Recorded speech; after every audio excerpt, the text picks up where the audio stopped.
সবাইকে আন্তরিক শুভেচ্ছা জানিয়ে আজকের তোমাদের সামনে নতুন একটি টপিক নিয়ে হাজির হয়েছি। আজকে তোমাদের সামনে উপস্থাপন করব পদার্থবিজ্ঞান দ্বিতীয় পত্রের স্থির তড়িতের শুরুর কিছু অংশ নিয়ে, অর্থাৎ চার্জ, কুলম্বের সূত্র, পরাবৈদ্যুতিক ধ্রুবক, এই জাতীয় বিষয়বস্তু নিয়ে তোমাদের সামনে উপস্থাপন করব। সবাই মনোযোগ সহকারে দেখবে, আশা করি ভালো লাগবে। তো শুরুতেই আমরা যে বিষয়টা নিয়ে কথা বলবো সেটা হচ্ছে চার্জ বা আদান বলতে আমরা কি বুঝি। দেখো, আমি লিখেছি স্থির তড়িতের যে বিষয়টা নিয়ে এখন কথা বলবো সেটা হচ্ছে চার্জ বা আদান কি। ইলেকট্রনের একটি মৌলিক ও বৈশিষ্ট্যমূলক ধর্মই হচ্ছে চার্জ বা আদান। এই চার্জ বা আদান আমরা মূলত দুই রকমের পেয়ে থাকি, একটা হচ্ছে ধনাত্মক চার্জ আর একটা হচ্ছে ঋণাত্মক চার্জ। এখন আমরা দেখব এই চার্জটি কিভাবে তৈরি হয়। মূলত ঘর্ষণের ফলেই চার্জের উৎপত্তি হয়। দুটি বস্তুকে যদি পরস্পরের সাথে ঘর্ষণ করা হয় তাহলে প্রত্যেক বস্তুই কম বেশি আকর্ষণ করার কিছুটা ক্ষমতা লাভ করে। কোনো কোনো বস্তুর ক্ষেত্রে আকর্ষণ ক্ষমতা বেশি থাকে, কোনো কোনো বস্তুর ক্ষেত্রে একেবারে কম থাকে। যে সমস্ত বস্তুর এই আকর্ষণ করার ক্ষমতা লাভ করে এই জাতীয় বস্তুকে বলা হয় চার্জিত বস্তু, এবং এই আকর্ষণ করার ক্ষমতা অর্জন করার এই প্রক্রিয়াটাকে বলা হচ্ছে চার্জিতকরণ প্রক্রিয়া। তো আমরা আজকে দেখব যে ইলেকট্রনের মৌলিক এবং বৈশিষ্ট্যমূলক ধর্ম হচ্ছে যে চার্জ বা আদান।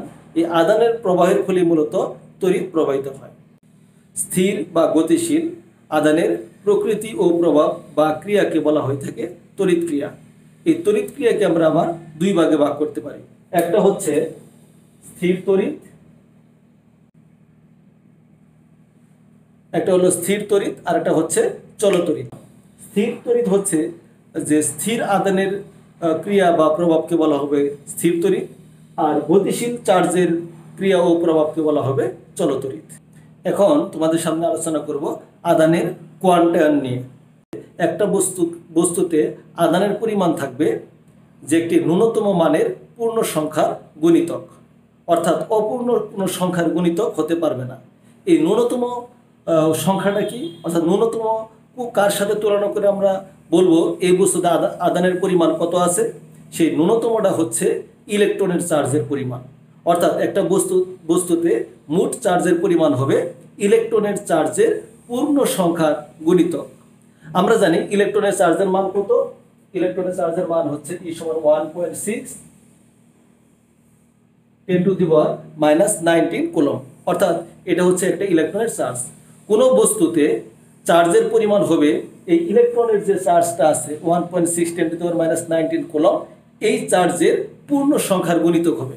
অর্থাৎ এটার দ্বিগুণ হতে পারে, 3 গুণ হতে পারে, 4 গুণ হতে পারে, কিন্তু কখনোই এই ইলেকট্রনের চার্জের অর্থাৎ এই 1.6 × 10⁻⁹ কুলম্ব এটার 1.5 গুণ, 2.5 গুণ এরকম হতে পারবে না। যে মোট চার্জের পরিমাণটা হবে ইলেকট্রনের চার্জের পূর্ণ সংখ্যার গুণিতক।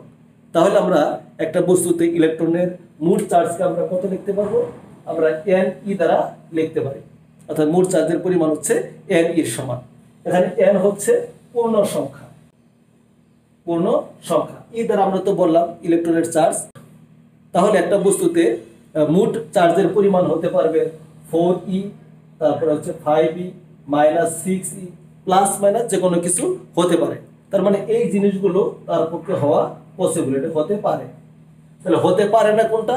অর্থাৎ ইলেকট্রনের চার্জের মান কখনোই 1.5e কিংবা 2.6e বা -2.1e এরকম ভগ্নাংশ যুক্ত, অর্থাৎ যেখানে পূর্ণ সংখ্যা নয়, এগুলো একটা ইলেকট্রনের মোট চার্জের মান হতে পারবে না।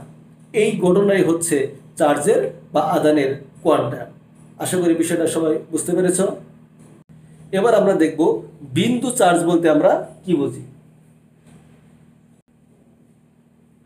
কোনো চার্জিত বস্তুর আকার যদি খুবই ছোট হয়, অতি নগণ্য হয়, তাহলে সেই চার্জটাকে বলা হচ্ছে বিন্দু চার্জ। তার মানে খুবই ক্ষুদ্র মানের চার্জযুক্ত বস্তুই হচ্ছে বিন্দু চার্জ। এবার আমরা দেখাবো তড়িৎ বল। তড়িৎ বল হচ্ছে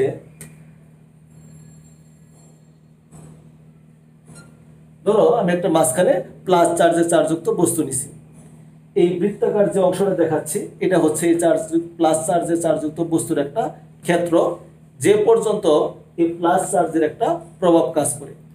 কোনো চার্জযুক্ত বস্তুর যে অঞ্চল পর্যন্ত তার প্রভাব কাজ করে তাকে বলা হয় তড়িৎ ক্ষেত্র। এর ভিতরে ক্ষেত্রের ভিতরে যদি অন্য কোনো আমরা একটা চার্জযুক্ত বস্তু নিয়ে আসি, তোরা প্লাস চার্জ নিয়ে আসি, তাহলে এই প্লাস প্লাসকে কিন্তু বিকর্ষণ করবে, কারণ আমরা জানি সমধর্মী চার্জ পরস্পরকে বিকর্ষণ করে আর বিপরীতধর্মী চার্জ পরস্পরকে আকর্ষণ করে। তাহলে এই প্লাস প্লাসকে হলো বিকর্ষণ করবে। আর যদি মাইনাস চার্জ নিয়ে আসতাম, মাইনাস চার্জ নিয়ে আসলে কি করবে, এটাকে সে আকর্ষণ করবে। যে কোনো একটা চার্জযুক্ত বস্তুর যে অঞ্চল পর্যন্ত তার প্রভাব থাকে তাকে বলা হয় তার তড়িৎ ক্ষেত্র।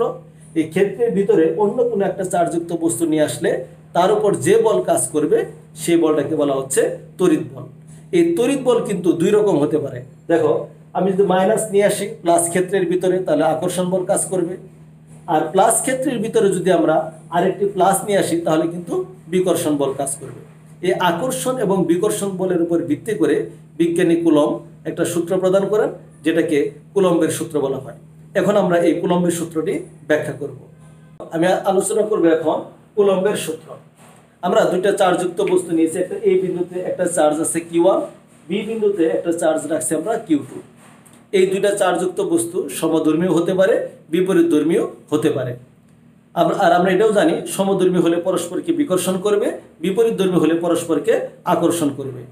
এ এবং বি এদের মাঝখানে যে দূরত্ব সেটা আমরা ধরছি হচ্ছে আর। তো কুলম্বের সূত্র অনুসারে এই দুইটা চার্জযুক্ত বস্তুর মধ্যকার ক্রিয়াশীল আকর্ষণ বা বিকর্ষণ বল, যেহেতু আগেই বলছি আমরা সমধর্মী হলে বিকর্ষণ করবে আর বিপরীতধর্মী হলে আকর্ষণ করবে। এই আকর্ষণ এবং বিকর্ষণ বল কি কি বিষয়ের উপর নির্ভর করে? নির্ভর করে হচ্ছে এই চার্জ দুটির পরিমাণের উপর নির্ভর করে এবং এদের মধ্যবর্তী দূরত্বের উপর নির্ভর করে, মাধ্যমের প্রকৃতির উপর নির্ভর করে। তো কুলম্বের সূত্র অনুসারে আমরা ম্যাথমেটিক্যালি এটাকে লিখতে পারি এরকম, F সমানুপাতিক Q1 Q2 divided by R square. অর্থাৎ আমরা ম্যাথমেটিক্যালি যখন এটা লিখবো, এটার অর্থ দাঁড়াচ্ছে যে দুটি চার্জযুক্ত বস্তুর মধ্যকার ক্রিয়াশীল আকর্ষণ বা বিকর্ষণ বলের মান চার্জের গুণফলের সমানুপাতিক এবং দূরত্বের বর্গের ব্যস্তানুপাতিক। এটি হচ্ছে মূলত কুলম্বের সূত্র। আমরা যদি এখান থেকে সমানুপাতিক চিহ্ন উঠাই দিই,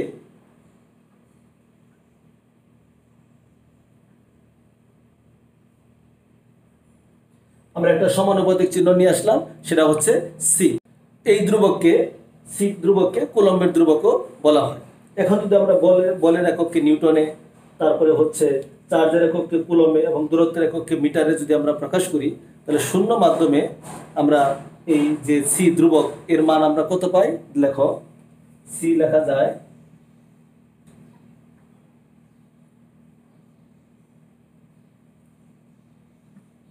সি সমান সমান লেখা যায় 1/4 এপসাইলন নট। তো এই 1/4 এপসাইলন নট, এখানে এপসাইলন নট হচ্ছে শূন্য মাধ্যমের বেধন যোগ্যতা। তোমরা এই মান নিশ্চয়ই এতদিনে জেনেছ। এটা সমান কি লেখা যায়? 9 গুণন 10⁹ পার কুলম্ব স্কয়ার। এই যে এপসাইলন নট, এই এপসাইলন নট হচ্ছে শূন্য মাধ্যমের বেধন যোগ্যতা। এটারও একটা ধ্রুবক মান রয়েছে, সে মানটা কত? এপসাইলন নট সমান লেখা যায় 8.854 10⁻⁻12 coulomb square per newton per metre square.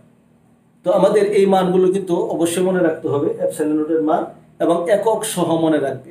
কারণ অনেক বোর্ড পরীক্ষায় যে এমসিকিউ গুলো আসে, তো জিজ্ঞেস করে নিম্নে কোনটি এপসাইলন নটের মান। এক্ষেত্রে তুমি মান জানলা কিন্তু একক জানো নাই, তাহলে কিন্তু হবে না। তোমার মান এবং একক দুটি মনে রাখতে হবে। দেখো, আসলে মূলত এই 9 × 10⁹ আমরা যে মানটা পেয়েছি সেটা কিভাবে পেলাম? আসলে সি সমান 1/4 এপসাইলন নট। এপসাইলন নট এই মান যদি আমরা বসাই, পাই 4 যদি বসাই, তাহলে হিসাব করলে আমরা দেখতে পাবো এই মান আসছে যে 9 × 10⁹, এই মানটা কিন্তু চলে আসছে। তাহলে কুলম্বের সূত্রকে আমরা কিভাবে লিখতে পারি?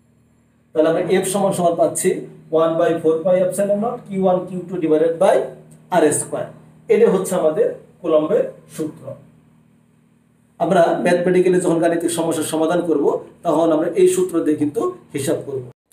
আমরা এতক্ষণে দেখে ফেলেছি চার্জের একক হচ্ছে কুলম্ব। 1 কুলম্ব সমান লেখা যায় 1 এম্পিয়ার গুণন 1 সেকেন্ড।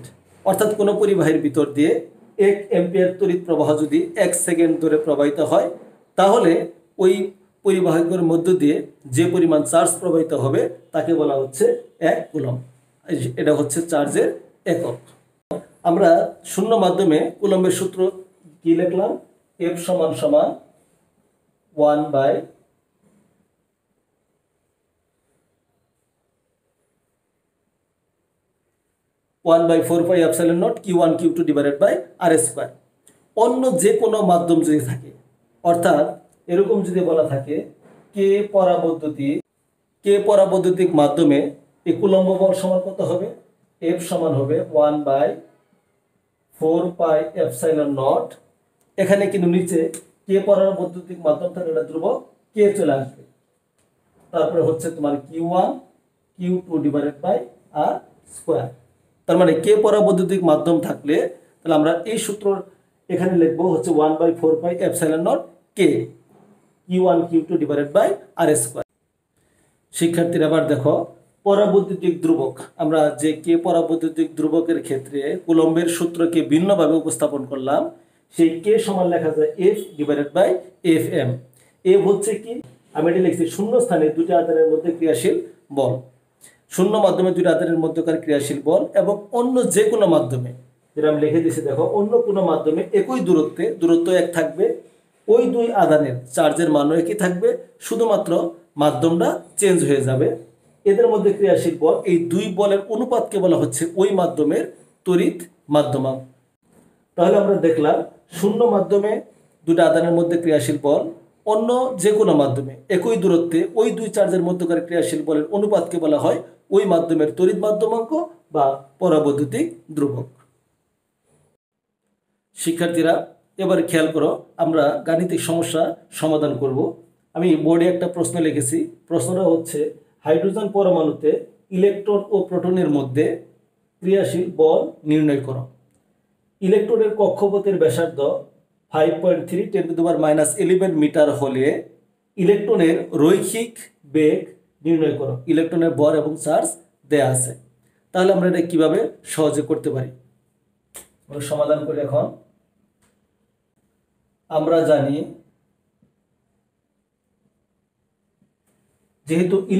যেহেতু ইলেকট্রন এবং প্রোটনের মধ্যে ক্রিয়াশীল বল বের করতে বলছে, তার মানে দুইটা চার্জের মধ্যে ক্রিয়াশীল বল নিয়ে আমরা কুলম্বের সূত্র শিখেছি।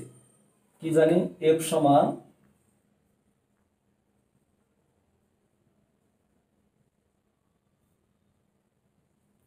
1/4 pi epsilon naught Q1 Q2 divided by R square. এখানে আমরা উদ্দীপকে যে মানগুলো দেয়া আছে সেই অনুযায়ী আমরা তথ্যগুলো ডান পাশে লিখে নিলাম। ইলেকট্রনের চার্জ -1.6 × 10⁻19 কুলম্ব, কারণ ইলেকট্রনের চার্জকে আমরা মাইনাস ধরি। প্রোটনের চার্জ ইলেকট্রন চার্জের সমান কিন্তু বিপরীত, অর্থাৎ প্লাস। কক্ষপথের ব্যাসার্ধ দেয়া আছে আর শূন্য স্থানের বেদন যোগ্যতা আমরা এপসাইলন নটের মানটা মুখস্থ, 8.854 × 10⁻12 coulomb square per newton per metre square. এখন প্রথম প্রশ্ন যেটা বলছে দেখো, ক্রিয়াশীল বল নির্ণয় করো। প্রথম প্রশ্নে বলা আছে ক্রিয়াশীল বল নির্ণয় করো। তাহলে F সমান আমরা কত লিখবো? 1/4 pi epsilon naught Q1 Q2 divided by R square. এখানে যদি মানগুলো বসাই 19 কুলম্ব, আর R হচ্ছে ব্যাসার্ধ, কারণ আমরা জানি ইলেকট্রন থাকে পরমাণুর কক্ষপথে, এই দুই চার্জের মাঝখানে দূরত্ব আর কক্ষপথের ব্যাসার্ধ একই কথা, ফলে এটা আমরা এখানে সরাসরি লিখে দিব। বলের মান পেয়ে গেছি হচ্ছে F সমান কত? 8.2 × 10⁻⁻8 নিউটন। এটা হচ্ছে আমাদের ক্রিয়াশীল বলের মান। আমাদের প্রথম অংশের উত্তরটা কিন্তু হয়ে গেছে। এবার আমরা দেখব যে ইলেকট্রনের কক্ষপথের ব্যাসার্ধ দেওয়া আছে, ইলেকট্রনের রৈখিক বেগ কত, অর্থাৎ দ্বিতীয় প্রশ্ন যেটা ছিল আমাদের রৈখিক বেগ বের করা, এখন আমরা বের করব। এই যে ক্রিয়াশীল বল, দেখো এখানে কিন্তু ফলাফলটা কিন্তু আমাদের মাইনাস আসবে। আমরা পরবর্তী লাইনে যে শব্দটা লিখে দেব যে ক্রিয়াশীল বলের মান যখন লিখবো তখন আর এই মাইনাসটা লেখা প্রয়োজন হবে না। মাইনাস আসা মানে এখানে আকর্ষণ বল কাজ করতেছে। উত্তর লেখার সময় লিখবো ক্রিয়াশীল বলের মান 8.2 × 10⁻8 নিউটন। এখানে আমাদের মাইনাস আসছে, কিন্তু ফলাফলের সময় আমরা যখন ক্রিয়াশীল বলের মান লিখবো তখন আমরা ধনাত্মক মান দিব। এই যে আকর্ষণ বল হলো, এই আকর্ষণ বল ইলেকট্রনের উপর ক্রিয়াশীল কেন্দ্রমুখী বলের যোগান দিবে। তার মানে এই আকর্ষণ বল আর ইলেকট্রন যখন কক্ষপথে ঘুরবে তার কেন্দ্রমুখী বল সমান হবে। আমরা ফার্স্ট পেপারের নিউটনের বলবিদ্যা থেকে শিখেছি কেন্দ্রমুখী বলের সূত্র। তাহলে ওই কেন্দ্রমুখী বল থেকে আমরা এই মানটা ধরে এখান থেকে আমরা সহজেই ইলেকট্রনের বেগ বের করতে পারি। v²/r এটা হচ্ছে আমাদের কেন্দ্রমুখী বলের সূত্র। এখান থেকে এফ তো আমরা একটু আগে বের করলাম, আর এখান থেকে আমাদের মূলত বিটা বের করতে হবে। তাহলে দেখো কি লিখতে পারি, mv² = f/r।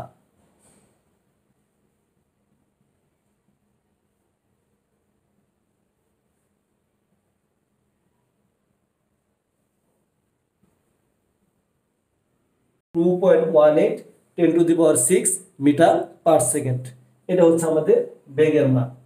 আর শুরুতে আমরা বের করেছিলাম হচ্ছে ক্রিয়াশীল বল। আশা করি আমরা অঙ্ক দুটি সহজেই করতে পারবো। এবার আমরা আরেকটি প্রশ্ন সমাধান করাবো। এবার আরেকটি প্রশ্ন দিকে সবাই খেয়াল করো। দেখো আমি এই প্রশ্ন লিখেছি, সমভাবে চার্জিত দুটি গোলক বায়ু মাধ্যমে 5 অ্যাংস্ট্রম দূরত্বে রাখলে পরস্পরকে 3.7 10⁻⁹ এত নিউটন বলে বিকর্ষিত করে। যেহেতু সমভাবে চার্জযুক্ত, তাহলে দুইটা চার্জ যদি সমান হয় এবং তাহলে পরস্পরকে বিকর্ষণ করবে, এটাই স্বাভাবিক। প্রত্যেক গোলকে চার্জের পরিমাণ নির্ণয় করো, আর প্রতিটি চার্জ কতটি ইলেকট্রন হারাবে। এই ক্ষেত্রে আমরা কিভাবে ম্যাথটা করতে পারি। দেখো আর এর মান দেয়া আছে 5 অ্যাংস্ট্রম। 1 অ্যাংস্ট্রম হচ্ছে 10⁻10 মিটার। এটাকে আমরা লিখব 5 × 10⁻10 মিটার। যেহেতু সমভাবে চার্জযুক্ত, তাহলে Q1 = Q2 = আমরা Q ধরে নিলাম। এই Q এর মানই আমরা মূলত বের করব। তাহলে দেখো আমরা জানি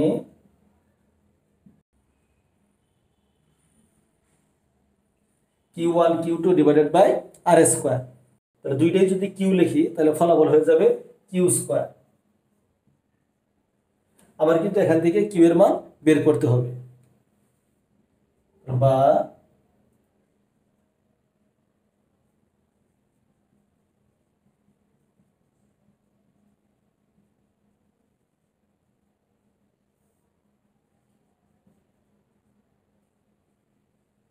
এফ এর মান দেয়া আছে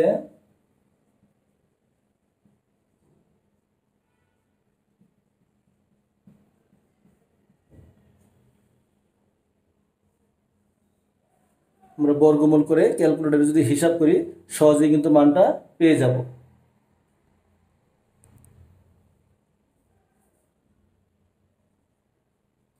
আমরা কিউ এর মান কত পাচ্ছি,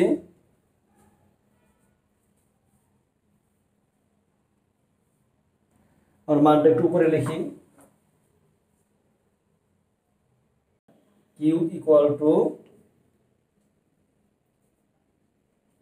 কিউ সমান 3.2 10⁻⁹ কোণ। এই হচ্ছে আমাদের চার্জের মান। এটা কিন্তু প্রথম অংশ যেটা বলছে চার্জের পরিমাণ নির্ণয় করো। প্রথম অংশের যেটা ছিল সেটার উত্তর কিন্তু হয়ে গেল। এরপরে যে ব্যাখ্যাটা চেয়েছে, প্রতিটি চার্জ কতটি ইলেকট্রন হারাবে। তাহলে ইলেকট্রন হারানোর পরিমাণটা আমরা বের করব এখন। আবার আমরা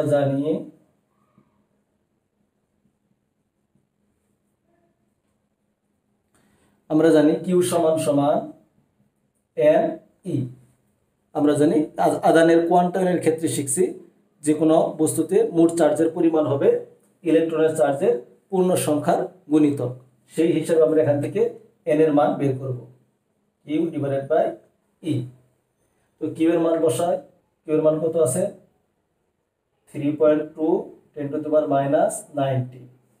এখানে আমরা ইলেকট্রনের চার্জ দ্বারা ভাগ করব। ইলেকট্রন মানে E 1.6 10⁻⁹। সুতরাং আমরা n সমান পেয়ে যাচ্ছে কত 2। প্রতিটি চার্জ বাহক বলছে কতটি ইলেকট্রন হারাবে, তাহলে আমরা বলবো n সমান 2টি ইলেকট্রন হারাবে। এটা হচ্ছে আমাদের সেকেন্ড অংশের উত্তর। এভাবে আমরা কুলম্বের বলের সাহায্যে সহজে আকর্ষণ বিকর্ষণ বল কিংবা চার্জের মান কিংবা কি পরিমাণ ইলেকট্রন হারাবে, এই জাতীয় গাণিতিক সমস্যাগুলো সহজেই করতে পারি।